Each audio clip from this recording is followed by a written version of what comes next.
यार मेरे हिसाब से तो एजुकेशन सिस्टम में बहुत सारे चेंजेस आने चाहिए। किताबी तौर पर भी थोड़ा हमें इवॉल्व होना होगा कई सारी चीज़ों में, और थोड़े बहुत सब्जेक्ट्स को भी चेंज करने का ज़रूरत है। जैसे कि बहुत सारे ऐसे सब्जेक्ट्स हैं जो अननेसेसरी हैं हमारे CBSE के सिलेबस में, ICSE के सिलेबस में, उनमें भी थोड़ा बहुत बदलाव आना चाहिए। और जो बच्चे फेल हो जाते हैं, क्योंकि मैं पर्सनली खुद हुआ हूँ, तो कम से कम उनके लिए भी कुछ करना चाहिए। उनको एक फेलियर के तौर पर परिवार में ट्रीट करा जाता है और बहुत ज़्यादा एक ऐसी स्टेट में चले जाते हैं वो कि वो उससे कोप अप नहीं कर पाते। ये जो फेलियर है ना, आपके रिपोर्ट कार्ड पे लिखा हुआ आता है कि आप फेल हो गए हो, तो वो आपको मेंटली इतना अफेक्ट करता है। क्योंकि मैं इस चीज़ से पर्सनली गुजरा हूँ।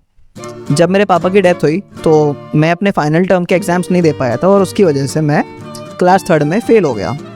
तो वो पीरियड मेरी लाइफ में बहुत ज़्यादा मुश्किल था मेरे लिए, और उससे बाहर आना भी अपने आप में एक चैलेंज था मेरे लिए, क्योंकि कोई गाइड करने वाला नहीं था, कोई समझाने वाला नहीं था। क्योंकि ये सब पापा ही करते हैं यार, पापा लोग ही करते हैं, और मेरे पास वो नहीं थे।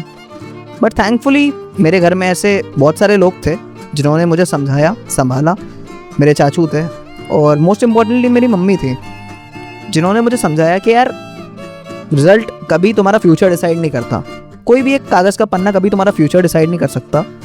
और मैंने इससे ये सीख ली कि हाँ यार, दे आर राइट, और मुझे ना ट्राई करना नहीं छोड़ना चाहिए, ट्राई करते रहना चाहिए। और मतलब क्या बोलूँ, मैं थोड़ा सा इमोशनल हो रहा हूँ, बट काफ़ी मुश्किल टाइम था क्योंकि मेरी एज भी इतनी कम थी, तो उसमें और मुश्किल होता है कि आपको समझ नहीं आता है कि आप इतना दुखी क्यों हो, आपकी एनर्जी लेवल्स इतने लो क्यों हैं। बहुत लो सा फील करता था मैं, बहुत सैड सा रहता था। तो वो फेज़ बहुत मुश्किल फेज़ था मेरी लाइफ में। बट बैक टू टुडे, आज मुझे देख लो, मैं आज उतना ही कॉन्फिडेंट हूँ। मैंने अपनी चीज़ों पर काम करा, अपनी कमियों पर काम करा, और स्टिल कर रहा हूँ।